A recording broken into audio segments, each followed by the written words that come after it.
Assalomu alaykum aziz yurtdoshlar. Bugun men sizlarga juda muhim mavzuni tushuntirib beraman. Dafn etish uchun beriladigan yordam puli, ya'ni ko'pchilik dafn puli, janoza puli. Pensiya jamg'armasidan beriladigan nafaqa deb ataydigan to'lov haqida gaplashamiz. Bu ma'lumot har bir oilaga tegishli. Chunki bunday holat kutilmaganda yuz beradi va ko'pchilik aynan og'ir paytda qayerga borishni, qancha pul berilishini, kim olishi mumkinligini bilmay qoladi. Eng muhim yangilik shuki, dafn etish uchun yordam puli miqdori oshgan. Bu o'shish pensiya jamg'armasi tomonidan to'lanadigan dafn nafaqasiga ham bevosita ta'sir qiladi. Lekin bu pul hamma holatda bir xil tartibda beriladimi? Kimga beriladi? Qanday hujjatlar kerak? Qaysi holatda rad javobi bo'lishi mumkin? Qachon murojaat qilish kerak? Mana shu savollarga bugun oddiy tilda batafsil javob beraman. Agar siz kanalimizga hali obuna bo'lmagan bo'lsangiz, hozirroq obuna bo'ling, videoga like bosing. Chunki men bunday ijtimoiy to'lovlar, pensiya, nafaqa, subsidiya va davlat yordamlari bo'yicha eng kerakli ma'lumotlarni sodda qilib tushuntirib boraman. Bu video esa ayniqsa muhim. Uni o'zingiz uchun ham, ota-onangiz, aka-ukalaringiz, opa-singillaringiz uchun ham oxirigacha ko'rishingiz kerak. Avvalo, dafn etish uchun yordam puli nima ekanini aniq tushunib olaylik. Bu pul vafot etgan shaxsni dafn qilish xarajatlarini qisman qoplash uchun beriladigan davlat to'lovidir. Ya'ni bu pul meros emas, pensiya qo'llig'i emas, qarindoshlarga beriladigan alohida mukofot ham emas. Bu aynan dafn marosimi bilan bog'liq xarajatlar uchun ajratiladigan yordam hisoblanadi. Oldin ko'pchilik bu pul miqdorini juda kichik deb o'ylardi yoki umuman bunday to'lov borligini bilmasdi. Ba'zi oilalar marhum pensiya olgan bo'lsa ham pensiya jamg'armasiga murojaat qilmagan. Kimdir bu pul faqat nogironlarga beriladi deb o'ylagan, yana kimdir faqat farzandlari oladi deb noto'g'ri tushungan. Aslida esa tartib ancha aniq. Agar shaxs belgilangan toifaga kirsa, dafn etish bilan shug'ullangan shaxs tegishli hujjatlar asosida murojaat qilib yordam pulini olishi mumkin. Hozirgi o'zgarishning asosiy mazmuni shundan iboratki, dafn etish nafaqasi miqdori bazaviy hisoblash miqdori oshishi bilan ko'tariladi. Amaliyotda bu nimani anglatadi? Agar dafn puli bir necha barobar bazaviy hisoblash miqdori asosida hisoblanadigan bo'lsa, bazaviy miqdor oshgan zoti yakuniy to'lov ham oshadi. Masalan, shartli ravishda avval bazaviy hisoblash miqdori 350 ming so'm bo'lgan bo'lsa va yordam puli 4 barobar hisoblangan bo'lsa, umumiy to'lov 1 million 406 ming so'm bo'lardi. Agar bazaviy miqdor 375 ming so'mga oshsa, 4 barobar hisobda 1 million 500 ming so'm bo'ladi. Demak, ko'rinishidan farq 4 ming so'm bo'lishi mumkin. Lekin og'ir vaziyatda bu pul ham oilaga yordam beradi. Men bu yerda bir narsani alohida ta'kidlayman. Aniq summa murojaat qilingan kundagi amaldagi qonunchilik va bazaviy hisoblash miqdoriga bog'liq. Shuning uchun har doim oxirgi miqdorni pensiya jamg'armasi bo'limidan rasmiy sayt yoki my.gov.uz orqali tekshirish kerak. Lekin asosiy mantiq shunday: bazaviy hisoblash miqdori oshsa, dafn etish nafaqasi ham oshadi. Asosiy qism kimlar bilishi kerak, kim xavotir olishi kerak, kim xavotir olmasligi kerak. Endi eng kerakli joyga o'tamiz. Dafn etish uchun yordam pulini kim olishi mumkin? Odatda bu pul marhumni dafn qilish xarajatlarini o'z zimmasiga olgan shaxsga beriladi. Bu farzandi bo'lishi mumkin, turmush o'rtog'i bo'lishi mumkin, aka-uka yoki opa-singil bo'lishi mumkin. Ba'zan esa qarindosh bo'lmagan, lekin dafnni tashkil qilgan shaxs ham bo'lishi mumkin. Muhim narsa, siz men qarindoshman deb emas, balki dafn qilish bilan bog'liq mas'uliyatni o'z zimmangizga olganingizni hujjatlar orqali tasdiqlashingiz kerak bo'ladi. Masalan, birinchi holatni olaylik. Toshkent viloyatida yashovchi 72 yoshli pensioner ota vafot etdi. U har oy pensiya olib turgan. O'g'li dafn marosimini tashkil qildi. O'lim haqidagi guvohnomani oldi. Mahalla orqali kerakli tasdiqlarni rasmiylashtirdi va pensiya jamg'armasi bo'limiga murojaat qildi. Bunday holatda o'g'il dafn etish nafaqasini olish huquqiga ega bo'lishi mumkin. Agar amaldagi miqdor 4 barobar bazaviy hisoblash miqdori bo'lsa va bazaviy hisoblash miqdori 375 ming so'm bo'lsa, u holda yordam puli 1 million 500 ming so'm atrofida bo'ladi. Ikkinchi holat, ayol kishi turmush o'rtog'ini yo'qotdi. Marhum pensiya olmagan, lekin rasmiy ishlagan bo'lishi mumkin. Bunday holatda to'lov qaysi manbadan berilishi masalasi marhumning ijtimoiy holatiga bog'liq bo'ladi.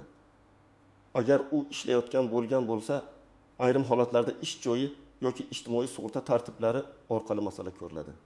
Agar u pensioner bo'lgan bo'lsa, pensiya jamg'armasi orqali murojaat qilish mumkin. Shu sababli men doim aytaman, marhumning oxirgi ijtimoiy maqomini aniqlang. Pensionermi, ishlayotgan xodimmi, ishsizmi, nafaqa oluvchimi? Nogironlik pensiyasi olganmi? Bularning barchasi tartibga ta'sir qiladi. 3-misol. Chekka qishloqda yashovchi onaxon vafot etdi. Uning pasporti eski bo'lgan, plastik kartasi yo'q. Pensiyasini pochtachi olib kelib bergan. Farzandlari bizga hech narsa berilmaydi deb o'ylab yuribdi. Yo'q, bunday fikr noto'g'ri bo'lishi mumkin. Agar onaxon pensiya oluvchi sifatida ro'yxatda bo'lgan bo'lsa, uning dafn qilgan shaxs pensiya jamg'armasining tuman bo'limiga murojaat qilib ko'rishi kerak. Bu yerda eng muhim hujjat o'lim haqidagi guvohnoma va murojaat qilayotgan shaxsning shaxsini tasdiqlovchi hujjatidir. 4-misol. Bir oilada 2 farzand bor, ota vafot etgan. Dafn marosimini katta o'g'il qilgan, lekin kichik o'g'il pensiya jamg'armasiga borib pulni olmoqchi. Mana shunday vaziyatlarda nizo chiqishi mumkin. Davlat organi pulni kimga beray degan savolga qaraydi. Odatda dafn amalda kim tashkil qilgani, kim murojaat qilgani, hujjatlari kim ko'rsatilgani muhim bo'ladi. Shuning uchun oila ishida oldindan kelishib oling. Keyin aka-uka. Opa-singillar orasida tushunmovchilik bo'lmasin. Kimlar xavotir olishi kerak? Birinchidan, yaqinida pensioner ota-onasi borlar. Chunki pensioner vafot etsa, uning pensiyasi, dafn puli, to'lanmay qolgan pensiya summasi kabi masalalar paydo bo'ladi. Ikkinchidan, hujjatlar tartibsiz bo'lgan oilalar. Masalan, pasport muddati o'tgan, yashash manzili boshqa joyda, marhum ro'yxatda boshqa tumanda, farzandlari boshqa viloyatda. Bunday holatda hujjat yig'ish ko'proq vaqt oladi. Uchinchidan, dafn pulini olishni kechiktirib yuboradiganlar. Chunki ayrim to'lovlarda murojaat qilish muddati bo'lishi mumkin. Muddat o'tib ketgach, huquqni tiklash qiyinlashadi. Kimlar xavotir olmasligi kerak? Agar marhumning hujjatlari joyida bo'lsa, o'lim guvohnomasi olingan bo'lsa, murojaat qiluvchi shaxsning pasporti yoki ID kartasi bor bo'lsa, bank kartasi mavjud bo'lsa. Odatda jarayon juda murakkab emas. Muhim men bilmasdim deb vaqt o'tkazib yubormang. Bu yerda yana bir nozik farq bor. Dafn etish puli bilan marhumning o'lmay qolgan pensiyasini aralashtirib yubormang. Masalan, pensioner oyning boshida vafot etgan, lekin o'sha oy pensiyasi hali olinmagan bo'lishi mumkin. Oila a'zolari dafn puli shu pensiya bo'lsa kerak deb o'ylaydi. Aslida bular turli masalalar bo'lishi mumkin. Dafn puli alohida tartibda beriladi. Olinmay bo'lgan pensiya esa boshqa tartibda, odatda merosxo'rlar yoki birga yashagan oila a'zolari bilan bog'liq tartibda ko'riladi. Shuning uchun pensiya jamg'armasiga borganda ikkita savolni alohida bering. Birinchisi, dafn etish nafaqasi qancha va qanday olinadi? Ikkinchisi, marhumning o'lmay qolgan pensiyasi bormi? Endi juda muhim istisnolarni tushuntiraman.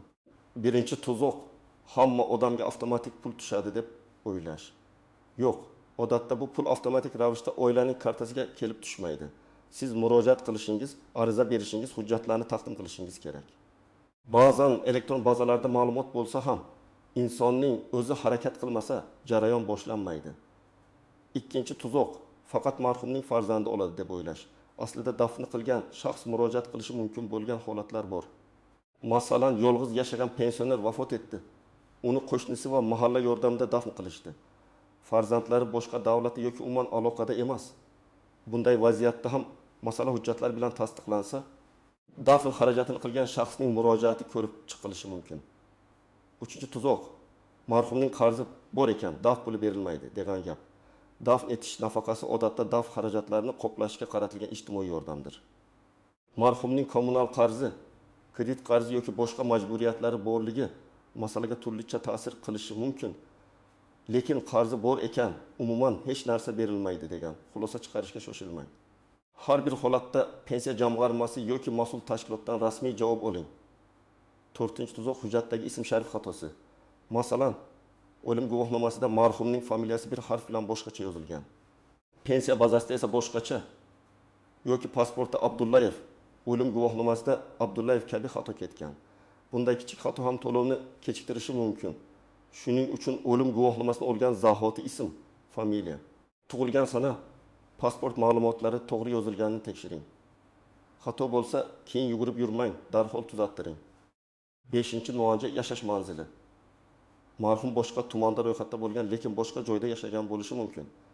Masalan, Samarqandda ro'yxatda, Toshkentda farzandligida yashagan. Bunday holatda qaysi tuman pensiya jamg'armasiga murojaat qilish kerakligi savol tug'diradi. Amaliyotda marhum pensiya hisobida turgan hudud muhim bo'lishi mumkin. Shuning uchun eng to'g'ri yo'l.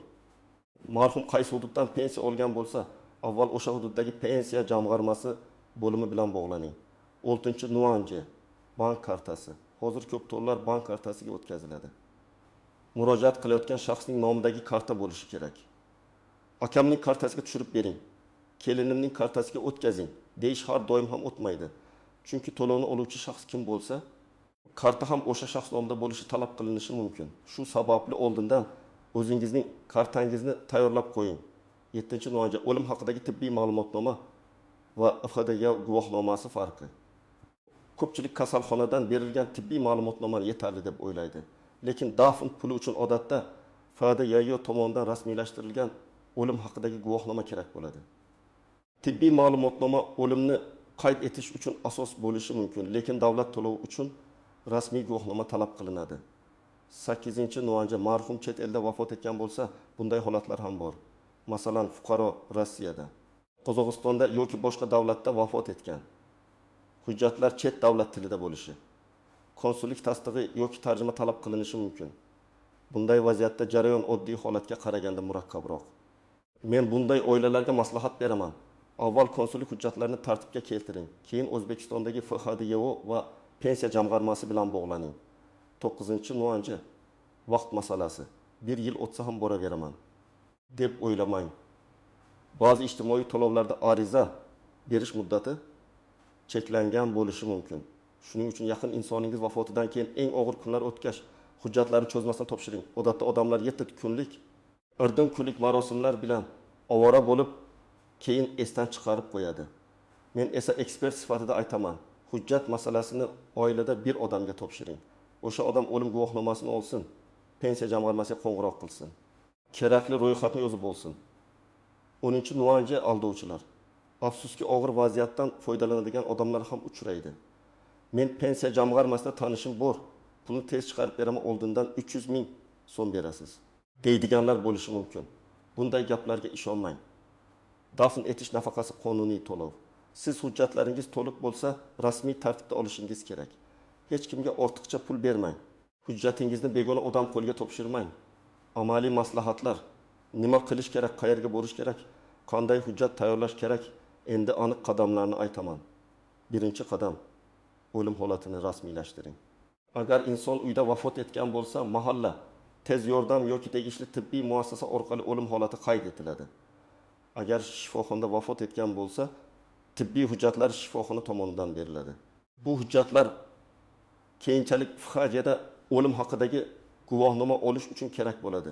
2-qadam, FHDdan o'lim haqidagi guvohnomani oling. Bu eng muhim hujjatlardan biri. Guvohnomani olganda ma'lumotlarni diqqat bilan tekshiring. Marhumning ism sharifi, tug'ilgan sanasi, vafot etgan sanasi, hujjat raqamlari to'g'ri bo'lishi kerak. Bir harf xato bo'lsa ham keyin to'lovda muammo chiqishi mumkin. 3-qadam, marhumning ijtimoiy maqomini aniqlang. U pensioner bo'lganmi? Nogironlik pensiyasi olganmi? Yoshga doir pensiya olganmi? Bo'g'uvchisini yo'qotganlik bo'yicha pensiya olganmi? Yoki hali ishlayotgan bo'lganmi? Bu savollarning javobi siz qayerga murojaat qilishingizni belgilaydi.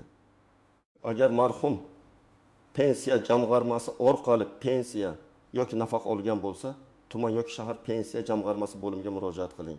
4-qadam, hujjatlarni tayyorlang. Odatda sizdan quyidagilar so'ralishi mumkin. Murojaat qiluvchining pasporti yoki ID kartasi, o'lim haqidagi guvohnoma, marhumning pasport ma'lumotlari, murojaat qiluvchining bank kartasi rekvizitlari, ariza. Ayrim holatlarda dafnni aynan siz tashkil qilganingizni tasdiqlovchi ma'lumotlar yoki mahalla ma'lumotnomasi talab qilinishi mumkin. Hamma hududda talab bir xil ko'rinishda bo'lmasligi mumkin. Shuning uchun borishdan oldin telefon qilib aniqlashtiring. 5-qadam, ariza yozing.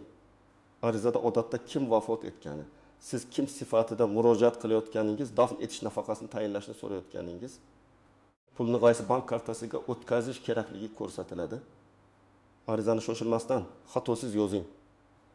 Agar elektron shaklda topshirilsa, ma'lumotlarni bir necha marta tekshiring. 6-qadam, arizangiz qabul qilinganini tasdiqlating. Og'zaki bo'ldi, ketavering degan gap bilan cheklanib qolmang. Ariza raqami qabul qilingan sana yoki hech bo'lmaganda mas'ul xodimning ma'lumotini bilib oling. Bu keyin to'lov kechiksa, murojaat holatini tekshirish uchun kerak bo'ladi. Yettinchi qadam, to'lov tushishini kuzating.